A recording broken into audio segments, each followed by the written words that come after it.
berikutnya Dr. Sandi Lintang, kami persilahkan.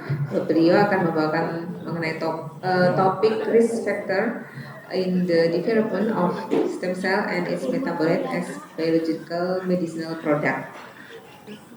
Beliau adalah lulusan dari Unika Atmajaya tahun 1988-1994, juga menjalani pendidikan sebagai di S2 di M-Biomed di FKIK Atmajaya tahun 2021. Ini pengalaman kerjanya cukup banyak dari sebelumnya berpindah-pindah juga ya dok, sebelum di PT Kalbe dan saat ini sebagai General Manager of Clinic and Pharmacy, Presiden Direktur PT Kalbe DNA, juga sebagai reviewer member di Kementerian Riset dan Teknologi, Badan Riset dan Inovasi Nasional Republik Indonesia dari 2019 sampai sekarang. Cukup banyak juga aktif di berbagai organisasi, di board member of ASPI, kemudian Pedaweri, dan juga di pengurus pusat Perhimpunan Dokter Umum Indonesia sebagai Ketua Bidang Sel Punca. Baik, kami persilakan kepada Dr. Sandi untuk membawakan topiknya. Terima kasih semuanya, Bapak Ibu dokter. Ya, izinkan saya akan menjelaskan sedikit tentang stem cell dan juga resiko-resikonya. Jadi stem cell juga kita mesti perhatikan juga ada resiko ya. Oke, akan mulai. Topiknya adalah produk stem cell dan sekretom yang aman dan berkualitas dan juga apa manfaatnya untuk penyakit-penyakit degeneratif atau terapi regeneratif.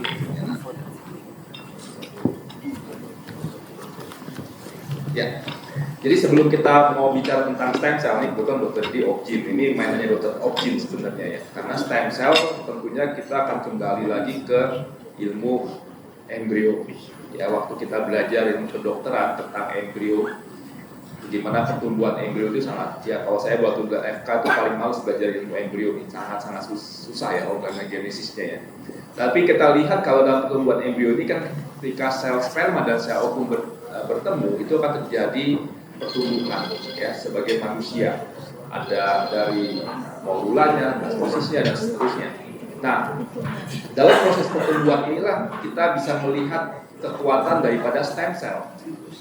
Ya, dari proses pertumbuhan embrio ini kita bisa melihat kembali lagi kekuatan stem cell. Apa kekuatan stem cell di pertumbuhan embrio ini?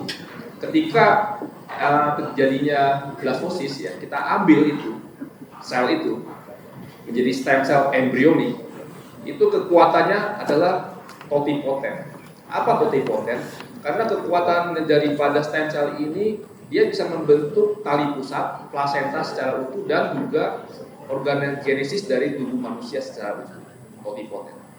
Tetapi ketika dia bertumbuh lagi, berkembang, kalau kita ambil lagi stem cell-nya, itu kekuatan jadi pluripotent. Artinya apa? Dia tidak lagi membentuk plasenta, tali pusat, tetapi hanya membentuk organ tubuh secara utuh. Nah, kekuatan pluripotent ini dan maupun totipotent, kekuatannya ini bisa 3 germline. Endoderm, mesoderm, dan ectoderm. Jadi kekuatannya sangat luar biasa sehingga membentuk organ tubuh yang lengkap. Lalu keluarlah bayi. Ketika bayi itu keluar, ada bagian-bagian perinatal, ya seperti tali pusatnya, amnionnya, plasentanya. Kalau kita ambil itu menjadi stem cell, itu kekuatan sudah masuk dalam kekuatan multipotent. Multipotent itu adalah kekuatan dari stem cell, tetapi khusus di germline-nya mesoderm. Bukan lagi di ekto dan endo. Namun karena itu adalah sel masih muda dari bayi, kekuatan atau sifat-sifat ekto dan endonya masih ada, tetapi lebih banyak ke mesoderm. Lalu kalau kita tumbuh lagi menjadi manusia dewasa seperti sekarang, kita ambil dari sum-sum tulang kita, lemak kita, itu akan kekuatannya sudah menjadi kekuatan multipotent seperti mesenchymal stem cell. Namun ciri khas dari ekto dan endonya sudah hampir tidak ada.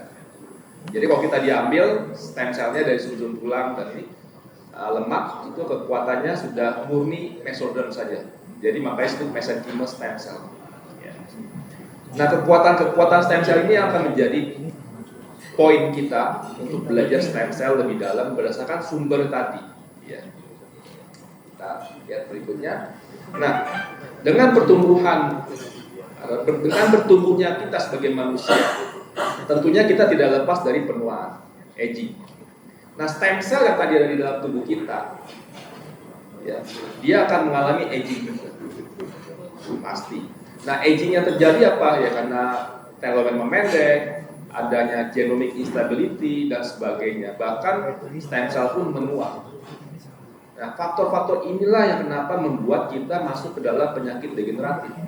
Karena stem cell sudah menua. Padahal stem cell ini tujuannya berfungsi adalah sebagai anti-inflamasi, regenerasi dari tubuh kita. Nah, inilah poinnya yang jadi penting. Stem cell di dalam tubuh kita menua. Ya.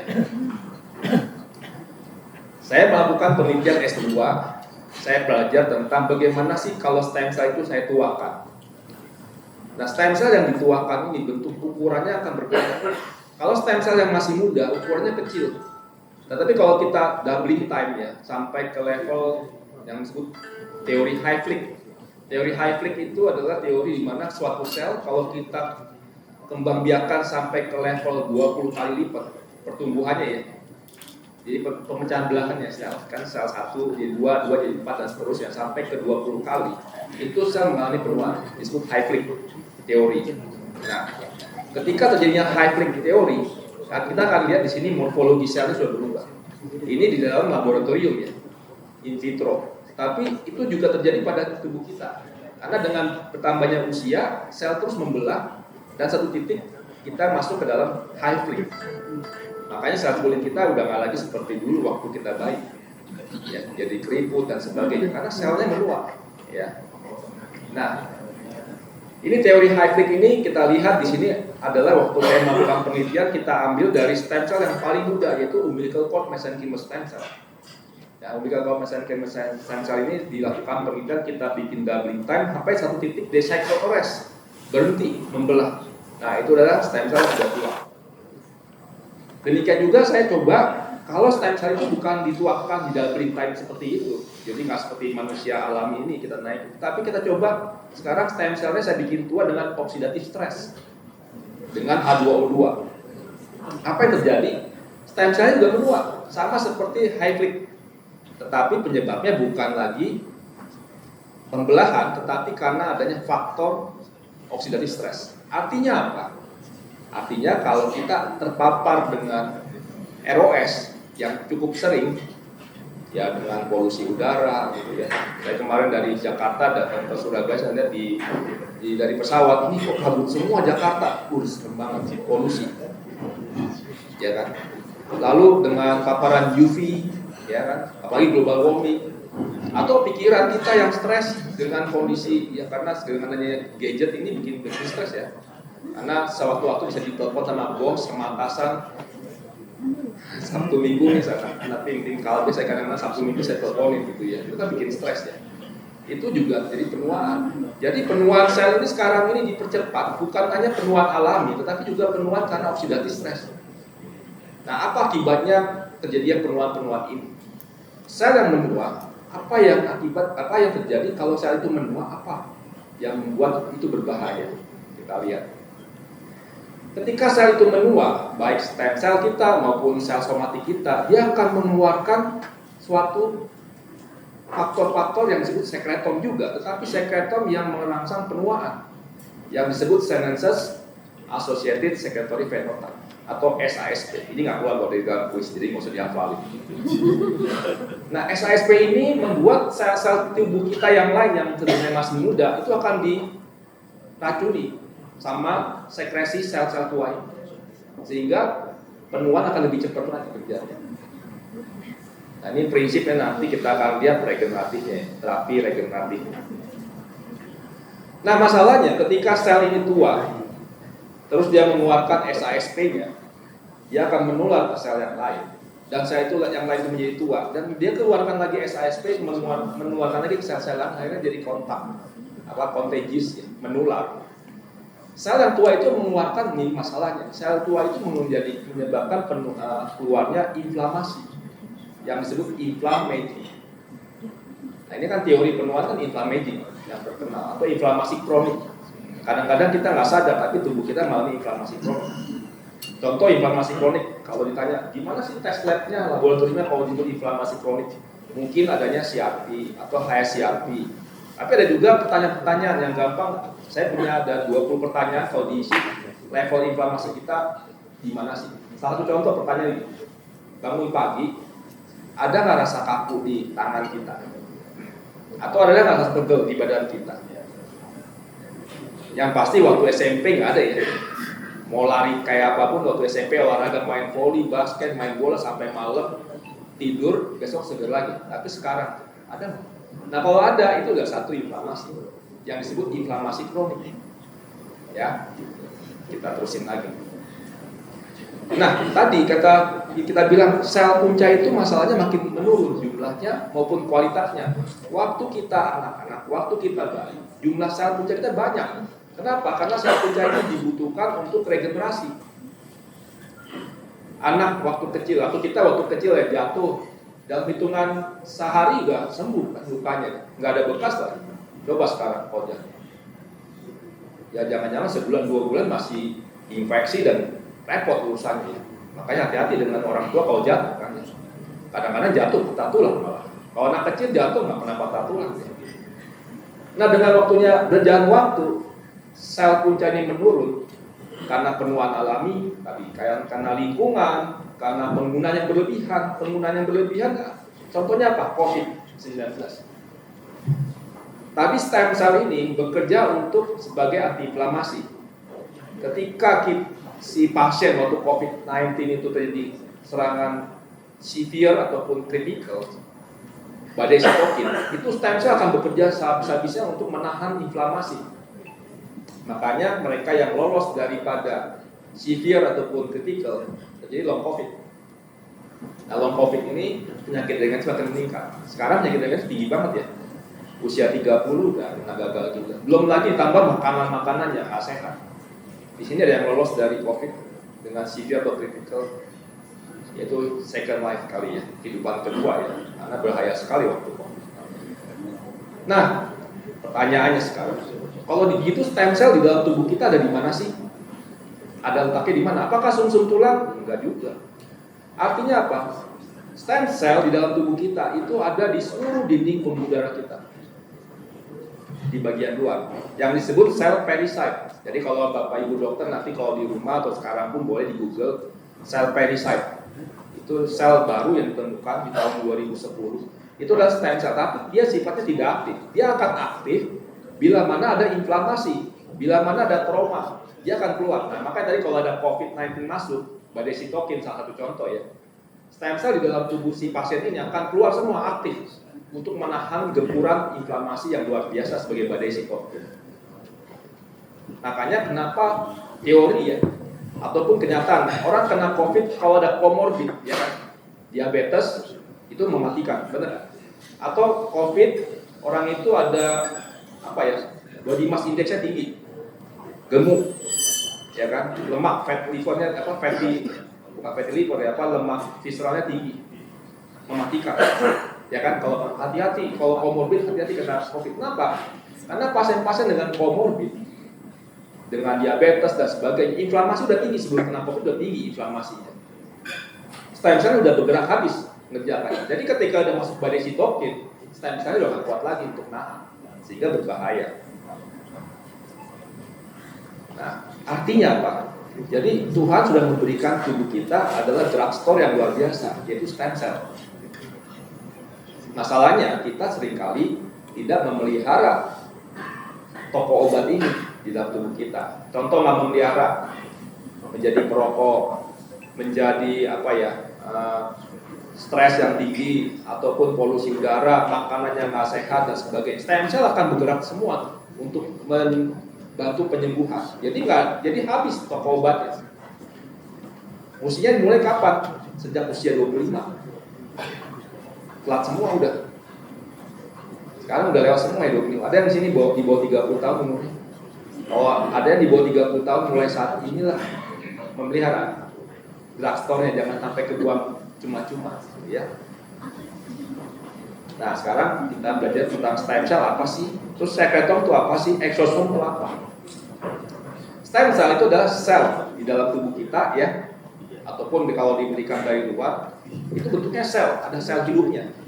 Nah, sel hidup ini akan bergerak, kalau dikasih stem cell, akan bergerak ke tempat-tempat yang mengalami inflamasi yang disebut omi.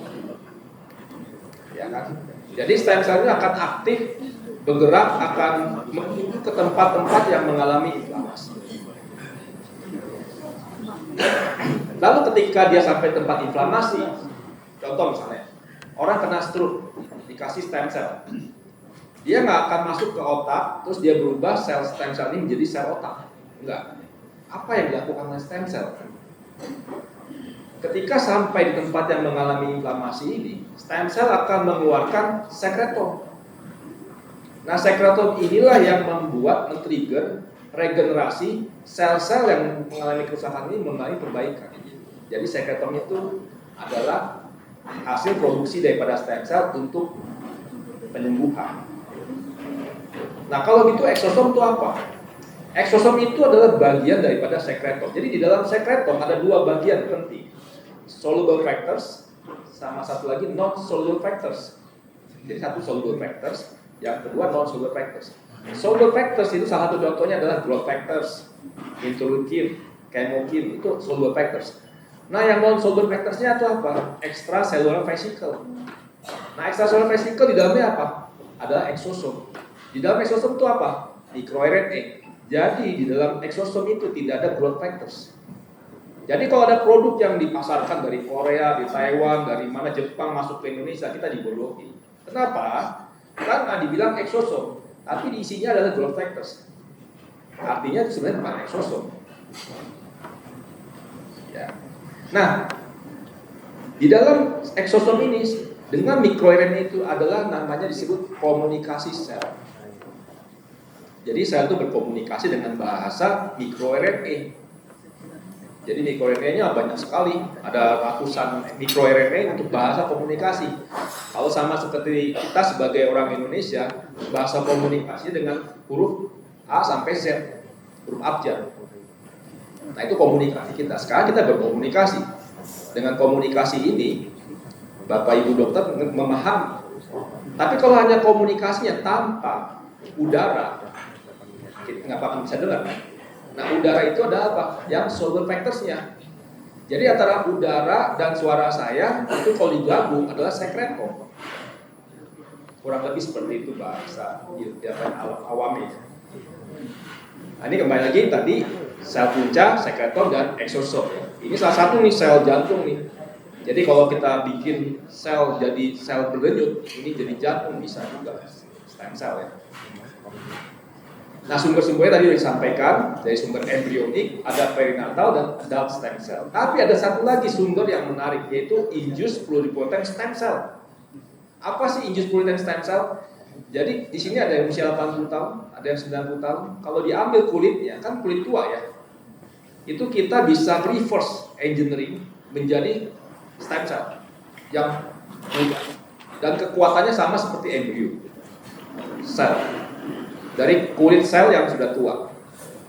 Nah, jadi di level sel kita sudah bisa membuat sel yang tua menjadi sel muda, level sel. Kita nggak tahu 20 tahun lagi, 30 tahun lagi dari sekarang, mungkin organ tubuh bisa diubah jadi organ tubuh tua menjadi organ tubuh muda. Bahkan manusia tua jadi manusia muda. Kita bisa masuk ke dalam ruangan, keluarnya jadi bayi, mau umur berapa? Mau 20, masuk, nanti keluarnya 20 keluarnya. Mau umur berapa? 30, masuk, keluar 30. Tapi jangan umurnya masih mau nyusul lagi ya, repot. Jadi nanti suatu hari mungkin, ini sel udah bisa jadi kembali muda. Nah, sekarang kita masuk nih ke dalam terapi regeneratif. Dari pelajaran yang saya sampaikan tadi, baru kita bisa tahu bagaimana terapi regeneratif yang kita bisa lakukan. Ada 3 hal yang penting di dalam terapi regeneratif, yang disebut 3R. Yang pertama adalah remove. Remove itu apa? Senolytic. Artinya apa? Sel-sel tua yang tadi berbahaya, kita mesti buang kan. Kalau enggak dia menularkan SASP-nya. Jadi kita mesti buang. Yaitu dengan obat-obatan bisa, yaitu senolytic. Obat-obatan yang saya pernah coba beli di Indonesia nggak ada, tapi di Tokped ada, dan itu di Amerika aja. Finacetin. Itu senolytic. Tetapi obat senolytic yang paling murah, mau tahu nggak? Paling murah dan gratis dan bisa bikin kita kaya. Apa? Intermittent fasting. Jadi kita puasa kaya kan kita. Udah puasa sehat dan kaya. Mulai sekarang mulai masuk intermittent fasting. Jadi ini makan yang terakhir ya. Jangan makan lagi di situ. Sore pulang sampai jam 7 atau jam 8 pagi besok. Itu senolytic yang paling murah, yaitu puasa. Yang kedua adalah di rejuvenate. Selnya di bagaimana sel-sel yang sudah mulai tua ini di rejuvenation, kembali muda. Itu dengan apa? Satu dengan antioksidan, ya kan, food suplemen dan sebagainya. Yang ketiga adalah di replace. Selnya sudah tua, sudah susah, masuk aja stem cell yang nanti keluarin langsung. Ya, jadi 3. Untuk terapi regeneratif ini kadang-kadang kita olahraga, melakukan lifestyle, pola hidup, olahraga, nah, tapi olahraga doang kan yang kita latihan, makannya berantakan. Olahraga sih, tapi habis itu makannya habis main badminton, udah capek-capek, diforsir malah, jadi akhirnya munculnya serangan jantung di badminton. Ya mungkin masih muda jadinya, jadi emang regeneratif ya, jadi umurnya umur 40, udah stop ya 40-nya, karena udah meninggal. Nah, lalu apakah kita sudah latihan nafas? Meditasi kan nafas, latih nafas, makan, minum yang cukup. Ada nggak yang minumnya sekarang ini 2 liter per hari? Jangan-jangan cuma 500 cc, cukup. Tidur, ada nggak yang makan malam jam 9 malam masih makan di sini? Nggak tahan. Apalagi kalau udah punya cucu, ya cucunya makan masa nggak temenin cucu? Ikut makan. Selamat datang untuk coba ke Pusat Utama, coba stem cell. Ya, jadi penting adalah disiplin. Tapi untungnya manusia itu nggak disiplin. Jadi klinik, rumah sakit tetap ramai. Dokter juga tetap takut karena kalau semua manusia disiplin ya udah semua sehat ya. Lalu terus kemudian senolytic tadi ya udah. Nah terakhir ya stem cell kalau diberikan langsung. Ya. Nah ini ada satu teori namanya exogenous restitution of intercellular signaling of stem cell. ERIS. Jadi kalau kita lihat di sini ini sel-sel tua. Sel-sel tua ini akan menghasilkan inflamasi karena SASP-nya. Bagaimana sekarang ini sel-sel tua ini kita perbaiki? Ilmu kedokteran yang ada adalah diberikan obat-obatan farmasi kan. Tujuannya apa? Hasil daripada sel-sel tua ini mengeluarkan inflamasi, muncul penyakit degeneratif seperti diabetes, hipertensi, kolesterol dan sebagainya. Dikasih obat kolesterol dan sebagainya. Jadi diberikannya karena hasil labnya, diberikannya karena simptom dan sign-nya kan. Tapi nggak pernah dipikirkan bagaimana di level selnya. Jadi selama itu obatnya dikasih aja obat terus, tapi di level selnya nggak diperbaiki. Nah dengan adanya sekretor ataupun stem cell, kita masukin ke level selnya yang diperbaiki. Tetap obat nggak bisa dilepas, nggak bisa langsung dilepas obatnya. Tapi ketika dikasih perbaikan selnya, inflamasinya diturunkan dan membaik sel-selnya, mungkin saja obat-obat yang kimia tadi bisa diturunkan dan bahkan bisa dilepas. Tapi kembali lagi mesti kerjasama antara selnya yang diperbaiki dan lifestyle-nya. Cuma kalau misalnya orang diabetes dikasih stem cell ataupun sekretor, diperbaiki selnya, obat diabetes tetap minum. Tapi dia sering makan gula, minum Coca-Cola yang ada gunanya. Ya. Ini salah satu contoh osteoartritis juga seperti itu. Nah, ini salah satu video. Ini pasien dengan frailty syndrome. Orang tua ini usia 84. Dia biasanya nggak bisa bangun dari tempat duduk ya, karena sofa begitu ya, sakit pinggang dan sebagainya. Lalu kita bilang, waktu sama dokter konsultasi, saya bilang udah suntik aja sekretor. Karena stem cell dia kemahalan. Sehari 2 vial saya suntikin. Dokternya bukan saya. Tadi bisa diklik videonya. Lalu setelah itu suruh hari kelima setelah di sekretor. Yang ini ya. Nah, waduh, nggak apa-apa bisa begini ya posisinya. Nah ini suruh bangun akhirnya bisa jalan. Ya ini sampai keluarganya pada senang semua. Oh bisa jalan sih emak ini ya, gitu ya. 84. Nah ini pakai biasanya ini caregivernya di tongkatnya. Terus sampai masih jalan pelan-pelan, 5 hari sih baru yang biasanya nggak bisa dia jalan sendiri. Lalu terus sebulan kemudian diklik ini terbalik juga seperti itu. Nah ini diklik lagi, nah jalannya lebih cepat. Sekarang udah 4 tahun makin cepat dan lebih kurus badannya. Jadi udah 4 tahun, jadi sekarang udah 89. Sekretom setiap bulan suntik. Ya. Sebulan cuma 1 file aja.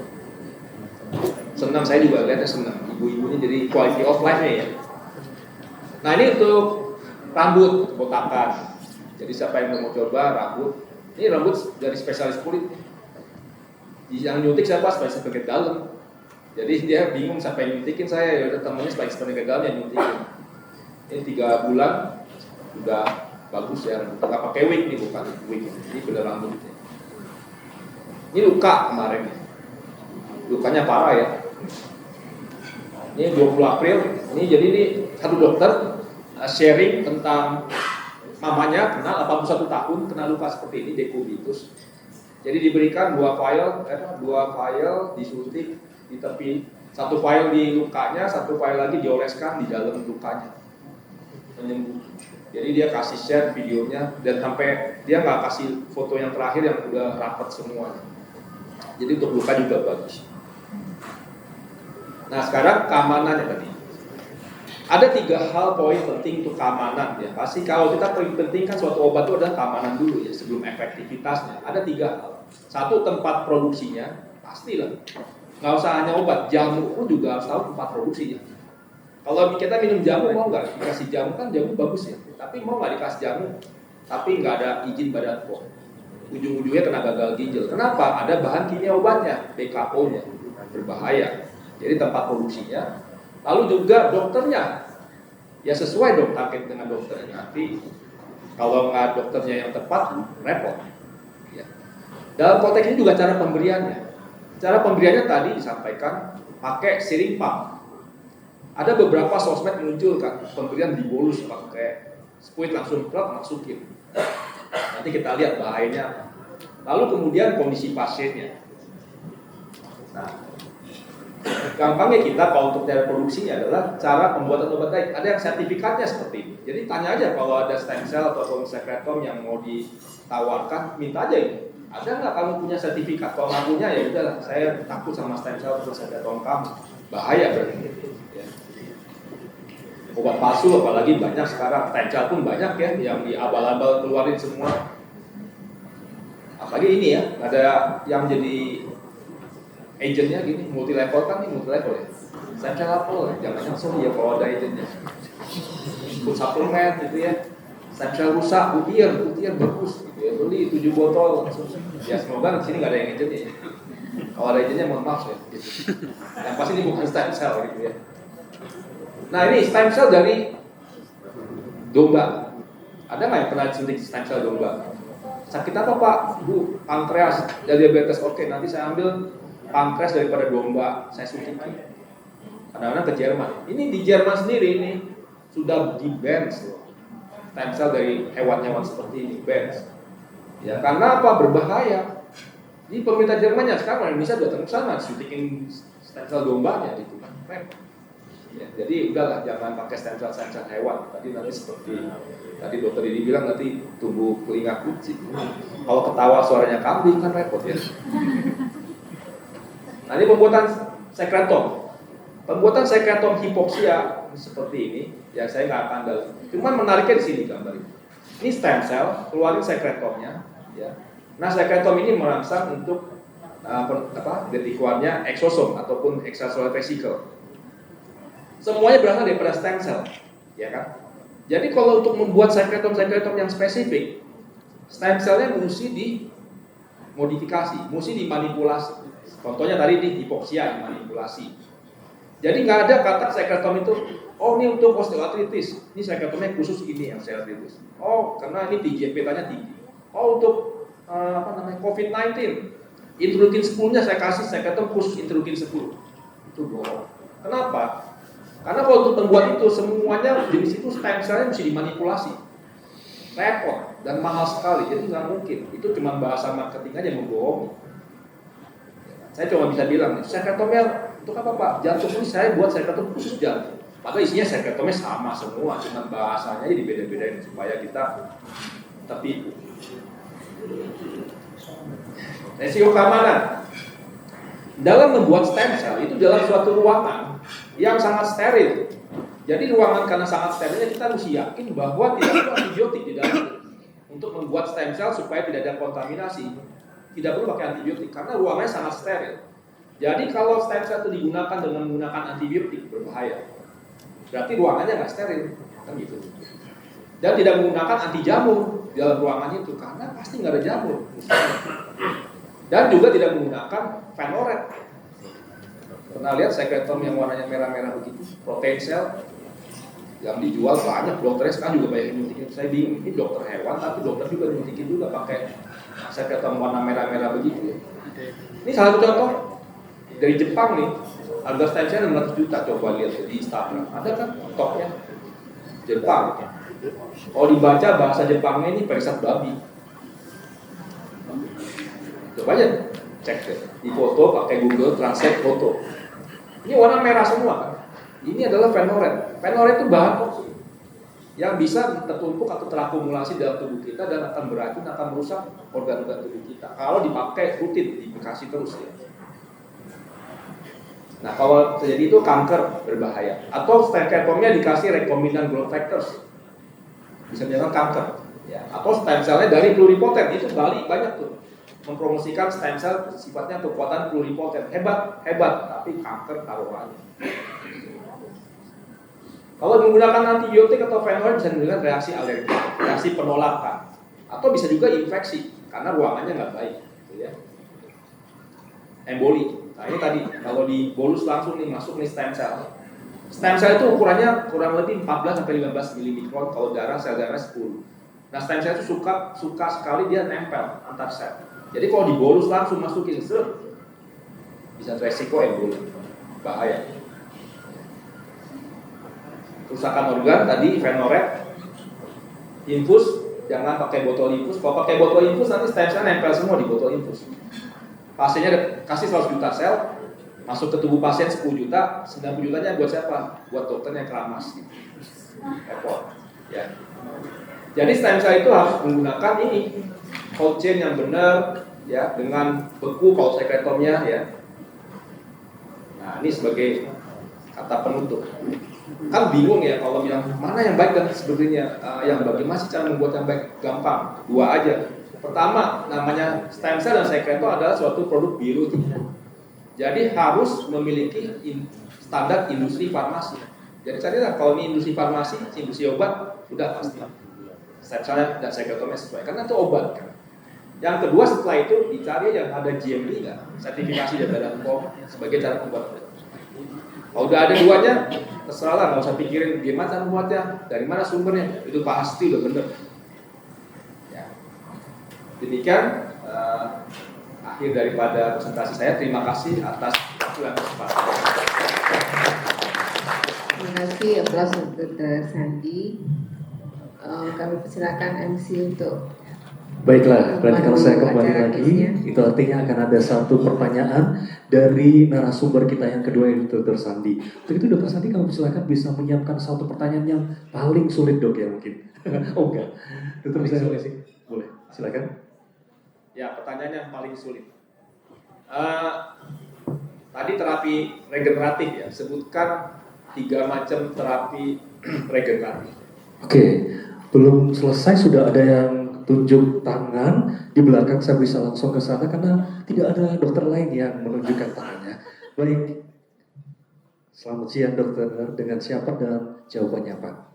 Dengan Dr. Angelia, jawabannya 3R, remove dengan senolytic, rejuvenate dengan antioksidan, dan replace the senescence with MSC mesenchymal stem cell itu. Oke, 100. Luar biasa sekali, boleh berikan tepuk tangan kembali.